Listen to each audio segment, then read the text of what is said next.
All right, let's talk about money. So this is the second 1.1.5 AS section.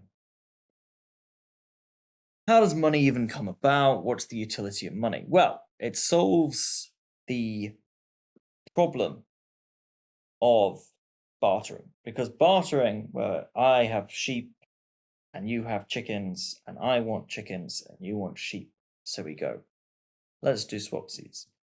Problem with that is it relies on you wanting sheep and me wanting chickens at the same time. That's double incidence of wants. Double incidence of wants.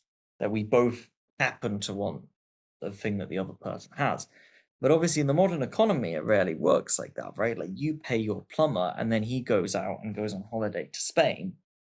And then the holiday person in Spain sends their kid to college and so on and so on.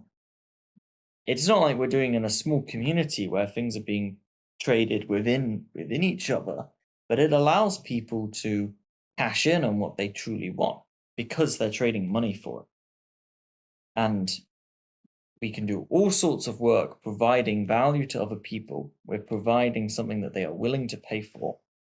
And then in return, we can get to hodl off and exchange the money that we've now got for something that we value and give that to someone else, and so on. And it's a beautiful system. So that's the function of money as a medium of exchange, that it solves this double incident of wants. Why does it work as a medium of exchange? It only works as a medium of exchange because we treat it as a proxy for value. So we treat it as a proxy for the plumber's services or the holiday or whatever it is that we can get with it.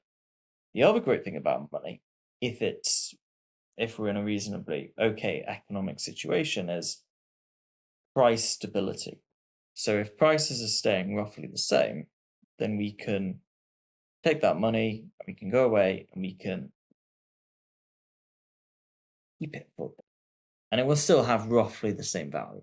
So we can also use it to kind of store value a bit and then use it in the future, which is also very handy because perhaps we want to do some work now and spend the money on something later, right? Perhaps I want to throw a big party at the end of the month, so I'm going to carry on working now.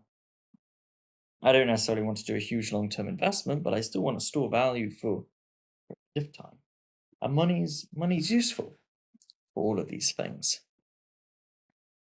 So that's all pretty cool. Also interesting is that money, this is just a bit of background, money didn't first emerge with governments coming along and telling people, hey, we're going to make money. People start using things that store value and that tend to have stable value and that are easy to use as exchange.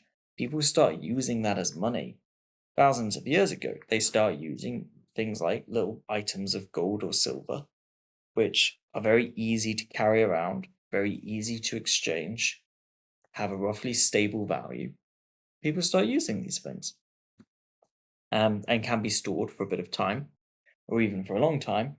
People start using this as money very early on in human societies. Later on, we start using notes, and notes came about, like paper notes came about also without governments telling us what to do. Because what would happen is one person would write someone a note saying like, hey, the holder of this note can get this money back off me. So it represents either like a loan or some savings in with that person. So either some credit, hey, like I promise that if you need it, I can pay up this money, or some kind of savings deposit. And people start trading these notes because they know that it represents the genuine value of, back in the day, gold or silver that this well-known, trusted person has. And what happens there? That's banks. That's banks issuing notes. And that's small numbers of individuals acting as banks and issuing notes.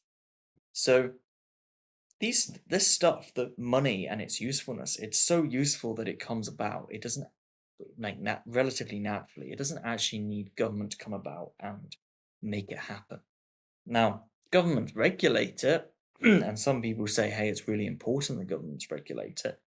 But it's worth pointing out that it's so useful as a sort of social and economic technology that it comes about naturally. It comes about of its own accord because we want stuff that can store value, be used as a medium of exchange, and that we can use later.